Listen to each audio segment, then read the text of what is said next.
The seasons come and go like thoughts of you. Like a wave returns to the sea into the blue. They change but in a cycle that I can't lose. Each painful but delightful to live through. You came into my life just like another season. Not for long, just a time, just like another season. But I'll cherish every day until you come my way this season.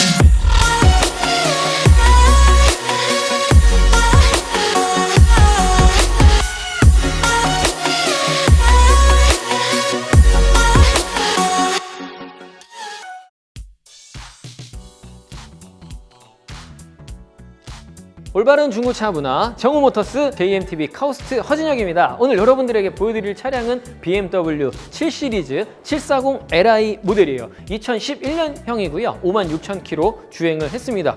상당히 도장 상태도 좋은 차고요. BMW 7시리즈 같은 경우에는 희한하게도 이게 S 세그먼트의 대형 세단에 속하기 때문에 보통 뭐 사장님 차, 회장님 차로 속하는데 이 차 같은 경우는 재밌는 게 오너 드라이브가 상당히 많은 차예요. 직접 운전을 하시는 사장님들이 좀 많으십니다. 벤츠 같은 경우에는 뭐 뒷좌석에 많이 타서 뒷좌석을 위한 차로 많이들 이용을 하시는데 독특하게 BMW 7시리즈 같은 경우에는 운전하는 재미가 있으신지 직접 운전하시는 오너들이 좀 많으시다는 거, 이게 조금 특징입니다. 전면 헤드램프 같은 경우 같이 보실게요. 일단 요 엔젤아이 있죠. BMW에서 유명한 요 엔젤아이 부분이 이 차까지는 흰색이 아니라 주황색, 그 형광등 색깔 있죠. 주황색 같은 그 누런 불빛으로 엔젤아이가 형성이 돼 있어요. 약간 그래서 디자인이 약간 조금 신형인가? 요런 것도 좀 있습니다. 이게 아예 그냥 LED 컬러가 흰색으로 딱 돼 있으면은 요 차 이럴 수도 있는데 약간 조금 그래서 요거를 일부러 좀 바꾸시는 경향도 있는데 어차피 뭐 BMW인지 아닌지가 중요하니까요. 네, 일단 그 키드니 그릴 같은 경우도 같이 보시면 워낙 예쁘게 잘 만들었어요. BMW의 상징이죠. 키드니 그릴도 예쁘게 잘 나왔고 이때까지는 제논 헤드램프가 이때부터 이제 들어갑니다. BMW 제논이라고 여기 음각이 새겨져 있는데 헤드램프 자체가 제논 헤드램프고요. 사이드 리피터 있죠. 깜빡이만 LED로 형성이 돼 있습니다. 안개등 같은 경우에는 일반 전구로 해서 흰색이 아닌 그냥 그냥 전구 색깔로 보시면 될 것 같아요. 그래서 어떻게 보면은 매칭이 전조등하고 매칭이 되는 게 아니라 안개등하고 요 엔젤아이 요게 조금 매칭이 잘 됩니다. 일단 전면부터 딱 보시면은 S 세그먼트 차량답게 머리가 엄청 헤드 부분이 엄청 길어요. 이 보닛 부분도 상당히 크고 넓습니다. 그리고 BMW 엠블럼이 상당히 크게 박혀 있는 거. 그래서 딱 보시면은 디자인의 패밀리화를 시키지 않고 이때 디자인은 차별화를 시켰기 때문에 다시 이 전작인 크리스 뱅글 디자이너가 했던 약간 조금 독특했던 기존의 BMW 라인을 약간 이탈했던 디자인에서 다시 7시리즈가 원래 정통을 유지하기 위해서 디자인이 다시 좀 돌아왔어요. 썬루프도 장착되는 모델이고요. 740li는 여기서 약간 설명드리자면 L은 롱바디를 뜻하고요.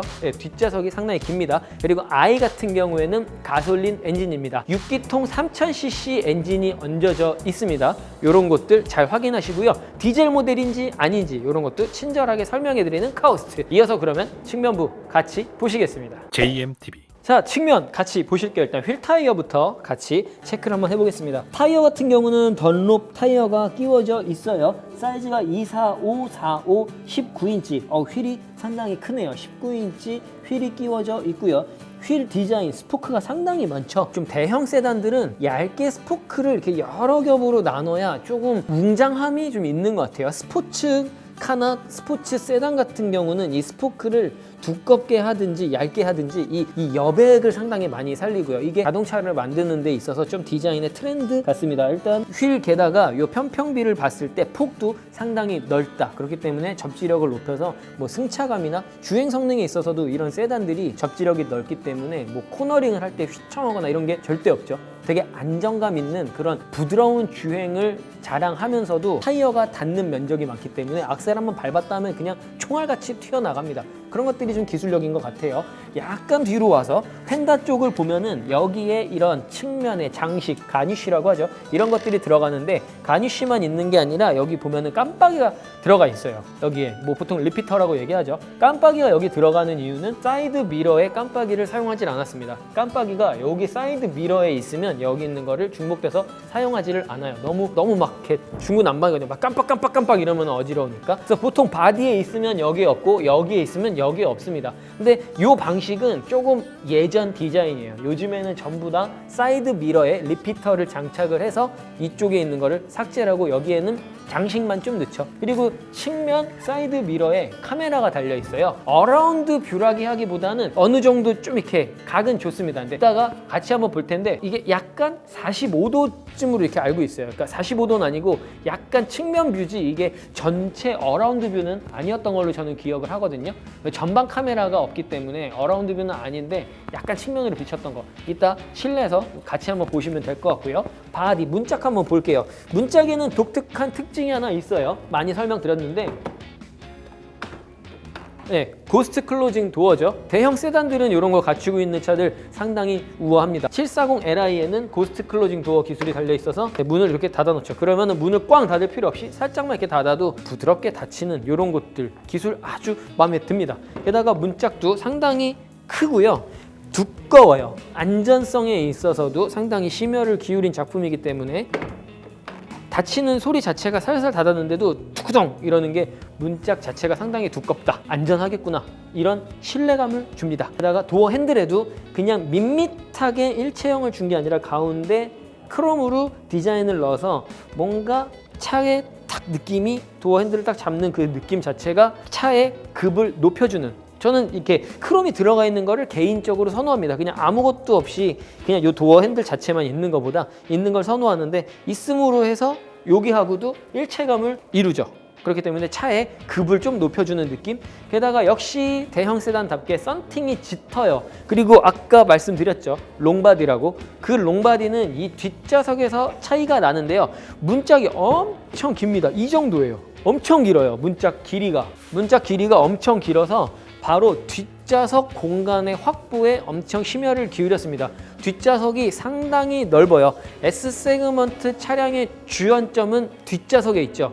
뒷좌석도 놓치지 않기 위해서 이렇게 롱바디를 국내에는 선호를 하더라고요. 숏바디도 있습니다. 약간의 차이가 있을 거예요. 대략 한 10몇 cm? 10몇 cm를 확장시킴으로써 실내에서의 느껴지는 그 광활함은 상당히 여유가 달라집니다. 그렇기 때문에 롱바디를 선호하시는 분들에게는 아무래도 좀 뒷좌석에 중요하게 생각하시는 분들이겠죠. 일단 뒷좌석 엄청 크고요. 썬팅도 잘 돼 있고 또 여기서 차에 음각이 새겨져 있는데 이거는 이따가 다시 한번 음각? 여기 이제 딱 문 열면 사이드 스텝에 불이 들어와요. 그런 것도 있고 뒤 휀다도 마찬가지로 바디 상태가 아주 우수합니다. 매끄러워요. 게다가 아주 좋은 점은 56,000km라고 키로수가 짧은 건데 이게 양날의 검입니다. 키로수가 짧으면은 그만큼 뭔가 키로수가 짧은 거에 메리트가 있겠지 하는데 키로수가 짧은 차 중에는 관리가 안 됐을 경우에는 심각한 내상을 입은 차들이 있기 때문에 저희는 하부와 엔진룸 영상을 디테일하게 보여드리잖아요. 거기서 캐치를 잘 하셔야 됩니다. 일부 키로수가 짧은 차들 중에는 관리 상태가 잘 안 된 차들이 있어요. 왜냐하면 서 있는 시간이 길었던 차량들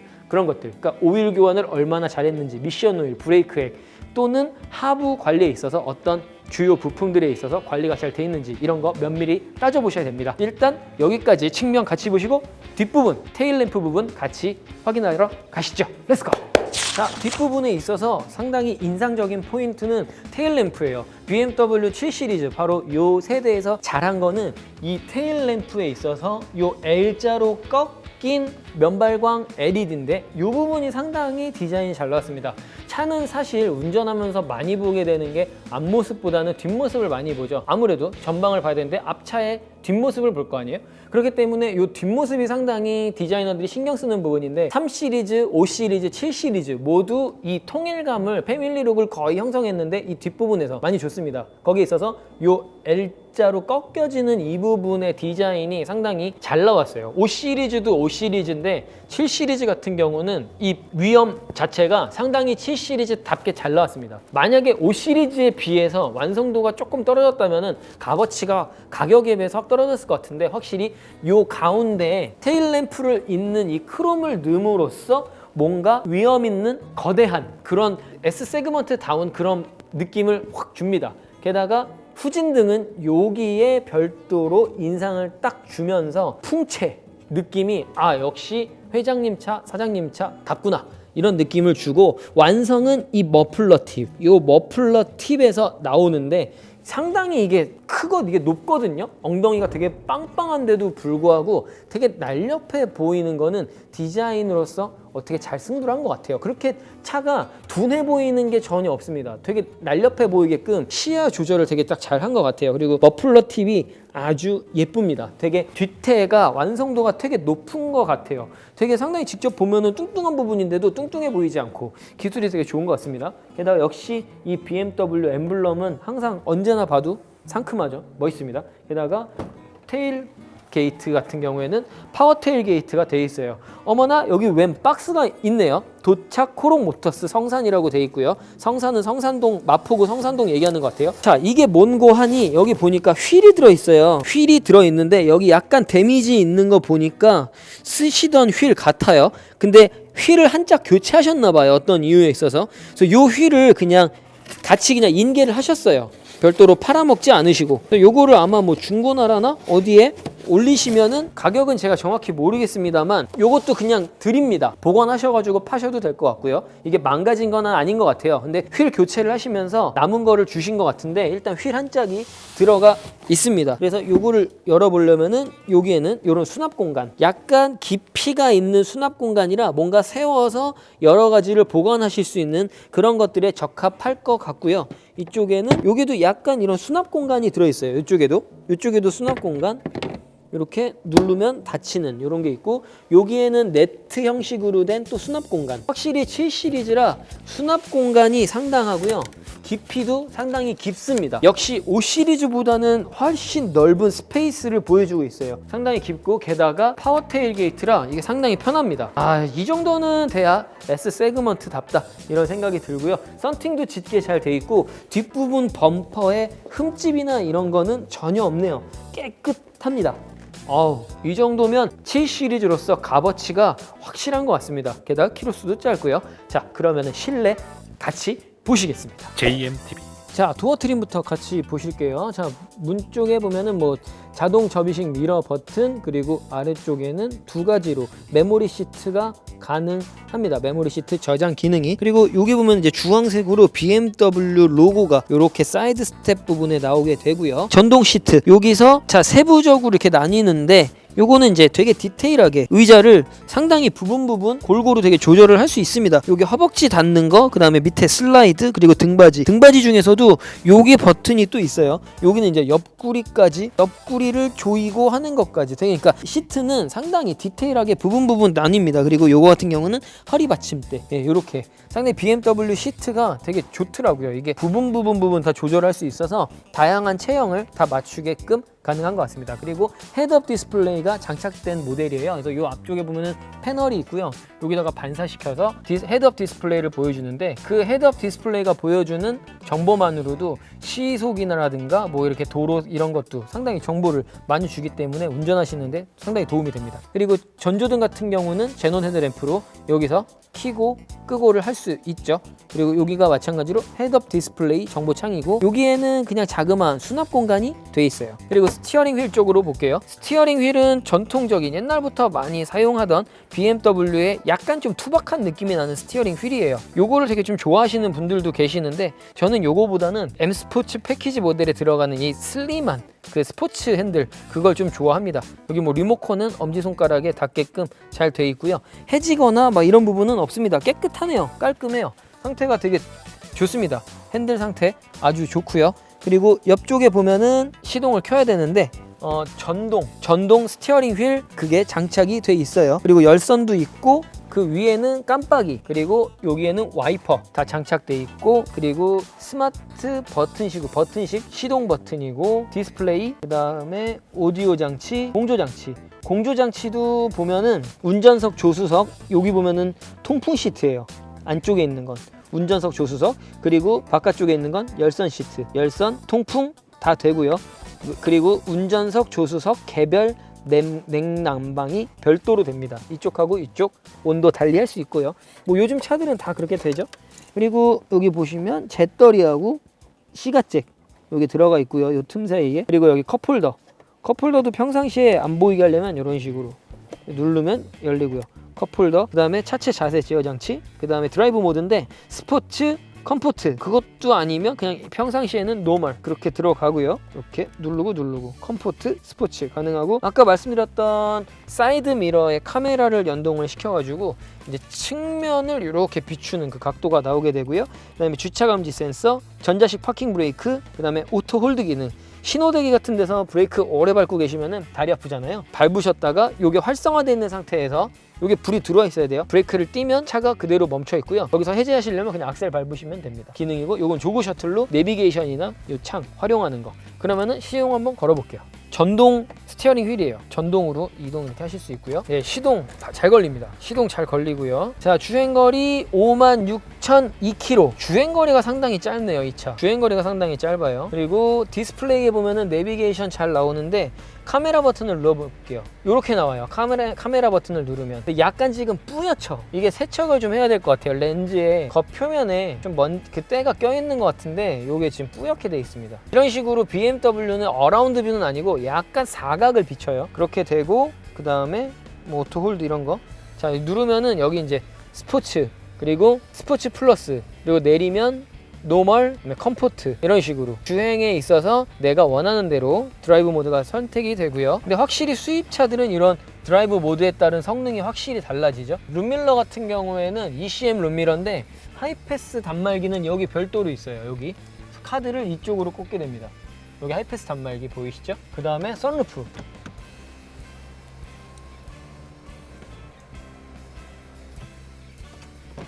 한 번 더 열면 이렇게.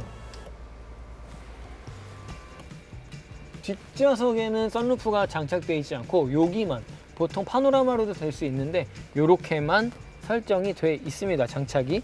그리고 여기 글로브 박스에 보면 아무것도 없습니다. 글로브 박스에는 아무것도 없고요. USB 포트만 하나 들어가 있네요. USB 포트만 있고, 여기도 열리네요. 여기에는 CD 체인저 들어가 있어요. 6개짜리 CD 체인저가 여기 들어가 있어서 CD를 사용하실 거면 여기다가 CD 6장 넣고 쓰시면 되고요. 여기는 USB 포트, 억스 단자, 그 다음에 이건 시가잭 같은 거 들어가고요. 이거는 뭐야, 트렁크 뭐 여는 버튼인가? 저쪽에도 있던데. 이거 트렁크 여는 거를 잠그고 해제할 수 있고 그거구나. 아예 열지를 못하게. 그렇네요. 여긴 센터 콘솔이고, 일단 상당히 시트가 편하고 운전자 위주의 이런 구성들이 전반적으로 계속 써오던, 많이 여러분들도 접해 보셨을 그런 구성이기 때문에 작동하는 거는 며칠만 해보시면은 금방, 몇 번만 이렇게 만져보시면은 금방 하실 것 같고요. 기어 노브는 언락을 하실 때는 드라이브에 놓으실 거나 이렇게 파킹해서 빼실 때 요걸 누르고, 항상 요 버튼을 누르고 드라이브로 가야 되고 리버스로 가야 됩니다. 후방 카메라도 선명하죠. 깨끗합니다, 화질. 그 다음에 파킹. 마지막으로 엔진 소리 들어보실게요.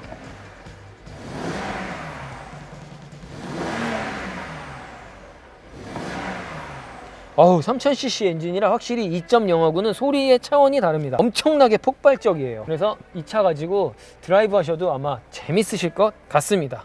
실내는 이 정도 보기로 하겠습니다. 일단 전반적으로 실내가 상당히 깨끗해요. 많이 사용을 안 하신 차 같이 확실히 여기 천장도 깨끗하고 시트나 이런 거 다 깨끗합니다. 그런데 촬영해 보면은 깨끗해요. 어디 막 이렇게 해지거나 수리해야 되거나 이런 부분이 전혀 없습니다. 자, 그럼 이어서 뒷좌석도 한번 보겠습니다. JMTV. 자, 뒷좌석은 와, 진짜 롱바디답게 공간 장난 아닙니다. 이쪽에서 찍어봐야 할 것 같은데 다리 이렇게 해도 공간이 남아요. 진짜 넓습니다. 이게 좌석이 이동을 하죠? 예, 그쵸? 여기 보면은 이 측면에 여기서 좌석을 이렇게 조절할 수가 있어요. 그렇게 되면은 여기 이제 완전히 편안하게 릴렉스 모드가 가능하죠. 이런 식으로 뒷좌석이 거의 눕다시피 이렇게 됩니다. 거의 이거는 뭐 퍼스트 클래스죠. 비행기로 따지면 퍼스트 클래스 느낌으로 차에서 이렇게 해서 휴식을 취하셔도 잠이 올 것 같습니다. 상당히 편하네요. 몸이 정말 몸이 편안해서 여기다가 목베개만 하면 그냥 끝이에요. 목베개만 딱 하고 있으면은 딥슬립 하시고 거의 인셉션 3단계까지 가실 수 있을 겁니다. 게다가 안마 기능도 있을 텐데 안마 기능은 사실 잘 안 보이고요. 허리 받침대에 헤드레스트까지 조절이 가능합니다. 이렇게 헤드레스트까지 움직이죠. 그렇기 때문에 신체 사이즈에 맞게끔 조절하셔서 쓰시면 될 것 같고요. 이런 럭셔리한 프리미엄 시트까지 장착이 돼 있고요. 그리고 여기에 다양한 옵션들이 있는데 왼쪽 오른쪽 이거는 뭔지 모르겠어요. 네, 볼륨 그 다음에 CD 뭐 오디오 이런 것들 조절할 수 있고 여기를 누르면 컵홀더가 이렇게 나오죠. 그리고 여기에는 콘솔 박스인데 리모컨이 있어요. 왜냐? 여기에 TV가 달려 있습니다. TV가 이 뒷좌석 여기 TV까지 달려 있을 정도면 S 세그먼트에 있어서 상당히 고급스러운 차라고 보시면 될 것 같습니다. 뒷좌석에 소스만 물리시면 되는데 이 소스를 물리는 방식은 우리가 조금 공부를 해봐야 될 것 같아요. 보통 이제 USB 포트 같은 것들이 있어서 꽂으면 바로 나오는 경우도 있고 소스 입력을 해야 되는데 여기로 봐가지고는 지금 제가 딱 이거다라고는 말씀을 못 드리겠어요. 왜냐면은 여기를 열면 보통 소스 입력할 수 있는 포트들이 있어야 되는데 그런 것들이 없는 걸로 봐가지고는 여기 보면은 MBC BMW 로고 박힌 리모컨에 이런저런 기능들이 가능하게끔 해놓은 것 같고 또 여기 앞쪽으로 보면은 송풍 공조장치를 개별적으로 3존 웨이겠죠. 운전석, 조수석, 뒷좌석 별도로 할 수 있고 뒷좌석 양쪽 시트 모두 다 통풍 열선이 가능합니다. 뒷좌석에도 통풍 시트예요. 뒷좌석도 그러니까 상당히 고급스럽죠.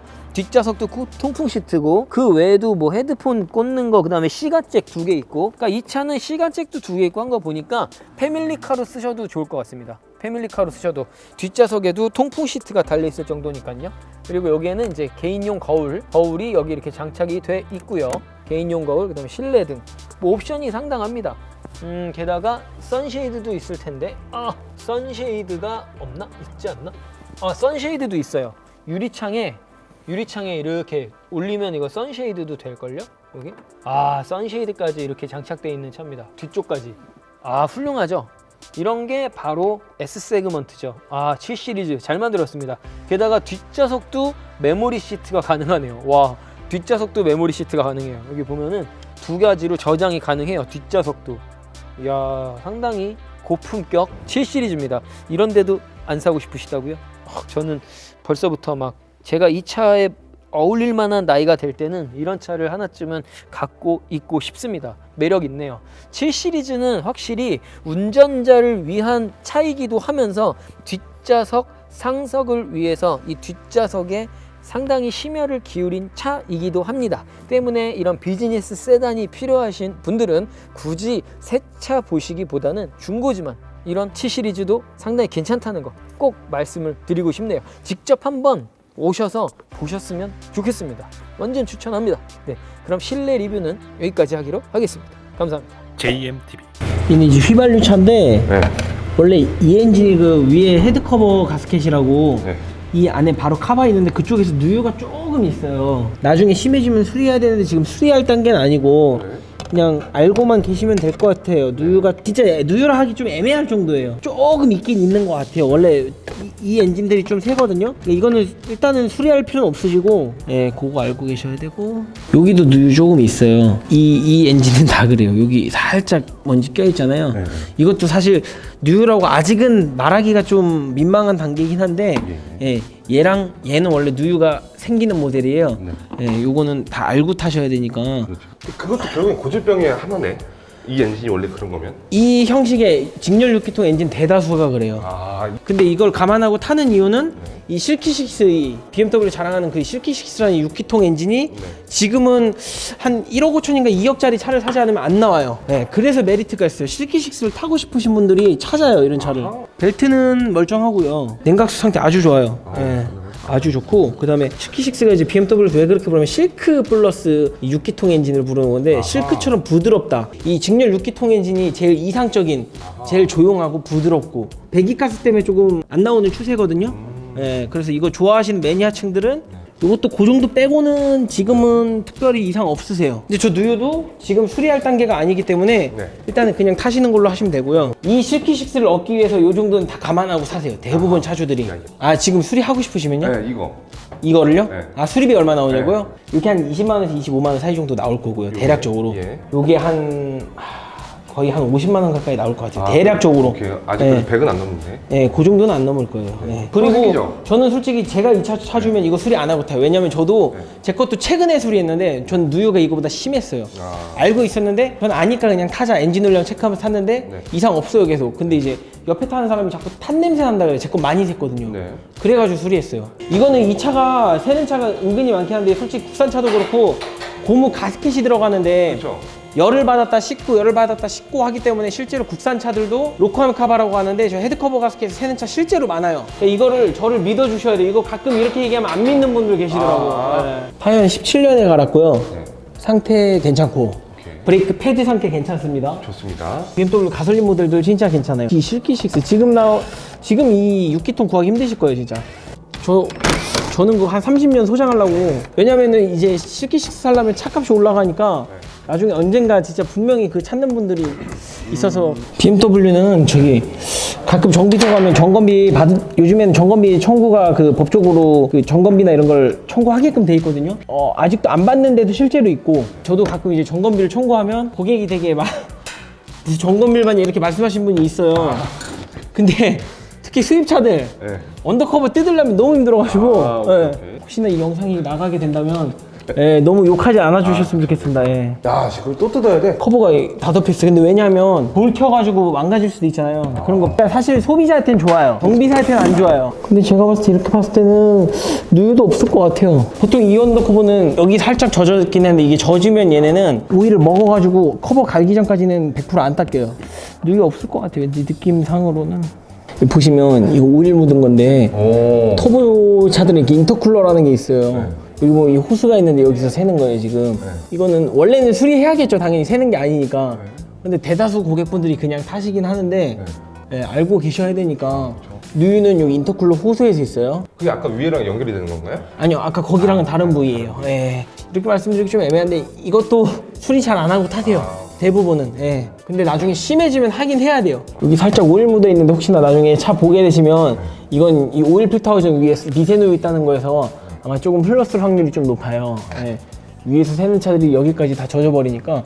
여기 보시면 여기도 그렇잖아요. 인터쿨러 옷에 약간 오일 보이잖아요. 오일이 샌다기보다 이쪽에 가스가 통과하는데 그런 가스들이 이제 오일화 되면서 이렇게 묻는 건데 호스를 갈면 잡히긴 잡혀요. 근데 또 새요. 모르는 분들은 저런 거 되게 샌다고 생각하시는 분들 많이 있을 수도 있어요. 근데 그거는 감안해 주셔야 돼요.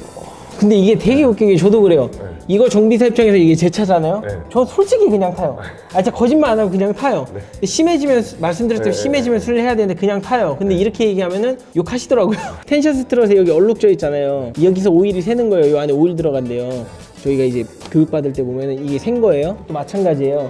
근데 얘는 이제 부싱이 나가면 핸들이 떨리거나 소음이 나는데 그래서 교환하는 경우도 있고, 이렇게 오일이 누유가 돼도 교환을 하게끔 되어 있어요 원래는. 그러니까 요거는 알고 계셔야 되는데, 이게 뭐 실제로 지금 주행할 때 소음이 날 수도 있고 안 날 수도 있는데, 만약에 소음이 뭐 거슬리시면 당장 교환을 하셔야 되는 거고, 사실상 만약에 소음이 거슬리지 않나. 근데 제가 볼 때 요거는 솔직히 수리를 하든지 아니면 차값에서 좀 해줘야 되는 게 맞다고 봐요. 요거는 누유 같은 건 사실 제가 볼 때는 그냥 타셔야 되는데, 요거는 그래도 좀 해주는 게 맞을 것 같아요. 대신 소비자는 그거를 수리를 하든 안 하든 자유, 더 타다 하셔도 되고 소음만 안 나면. 얘가 오일팬 쪽에도 살짝 젖어 있는데, 얘가 오일팬에서도 새는 차도 실제로 있긴 있어요. 근데 오일팬 젖은 차들은 대다수 이제 상부에서 흐르는 차도 많기 때문에 상부를 먼저 교환하고 보는 게 맞을 것 같아요. 일단은 닦아놓고. 여기도 뭐 심한 경우는 아니니까 제가 볼 때는 나중에 좀 타시다가 누유가 심해지면은 보시면 위에서부터 흘러서 이런 데도 맺혀 있거든요. 상부부터 수리를, 오일 누유는 무조건 상부에서부터 수리를 하셔야 돼요. 총매 한번 가른 것 같아요. 총매가 한번 나갔었나 모르겠는데 이 총매 한번 교환한 것 같고요. 보시면 색깔이 딱 다르잖아요. 이 총매는 아마 교환 들어간 것 같아요. 교환 한번 했고, 정품인지 아닌지 뭐 그런 것까지는 알 수 없고 어쨌든 교환을 했고요. 뒤에 브레이크 패드 상태 괜찮고, 그 이 차의 장점 중에 하나는 7 시리즈라 그래도 뒤에가 에어서스가 들어간다. 편해서 장점인데 고장났을 때 이제 수리비가. 그건 그렇죠. 그거 생각하면 근데 못 사는 건데, 에어서스도 요즘에 재생이라고 해서 수리품이 나와요. 그렇기 때문에 그런 걸로 하면 그래도 비교적 저렴한데, 일반 그 서스펜션보다는 아무래도 가격대가 올라가요 수리품으로 해도. 근데 이거를 쓰시면 좋은 점은 승차감만 좋은 게 아니고 실제로 주행할 때도 더 안정적이에요. 왜냐면 차고를 그 속도나 이런 거에 맞게 제어를 하기 때문에 더 안정적이에요. 근데 일반 서스펜션은 그런 게 안 되기 때문에 솔직히 이 정도 급 타면 안전이 최우선이잖아요. 그렇죠. 예, 그렇기 때문에 저는 그거는 좀 타이어 상태 괜찮고요. 근데 얘도 약간 날 썼어요. 그때 말씀하셨죠. 얘는 소음 좀 날 수 있어요. 타이어에서 다 주행할 때 소음만 참으실 수 있으면 교환 안 하셔도 되고 소음이 거슬리시면 타이어는 교체하셔야 잡힙니다. 그거 말고는 뒤쪽도 깨끗해요. 뭐 누유 같은 거 전혀 없고.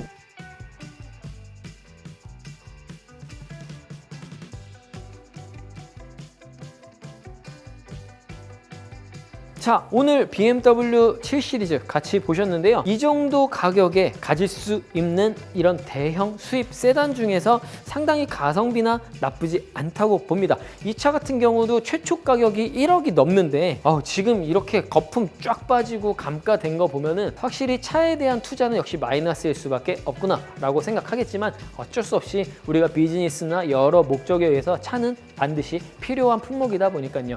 어떻게 도움이 되실 만한 차일까요? 아니면은 그냥 단지 돈만 들어가게 생기는 수입차, 중고 수입차일까요? 여러분들에게 판단은 맡기지만요. 제가 봤을 때는 가격 대비 이 정도면 진짜 훌륭하지 않나? 이런 생각이 듭니다. 옵션도 훌륭하고 패밀리카 인생의 은퇴를 앞두고 있는 우리 인생 선배님들께 적합한 차량이 아닐까 그런 생각이 들면서 마음에 드셨다면 1811-9646으로 예약하시고요. 재밌게 보셨다면 좋아요, 구독하기 부탁드리겠습니다. 다음에는 새로운 차 가지고 여러분들 찾아뵙도록 하겠습니다. JMTV 카우스트 허진영이었습니다. 감사합니다.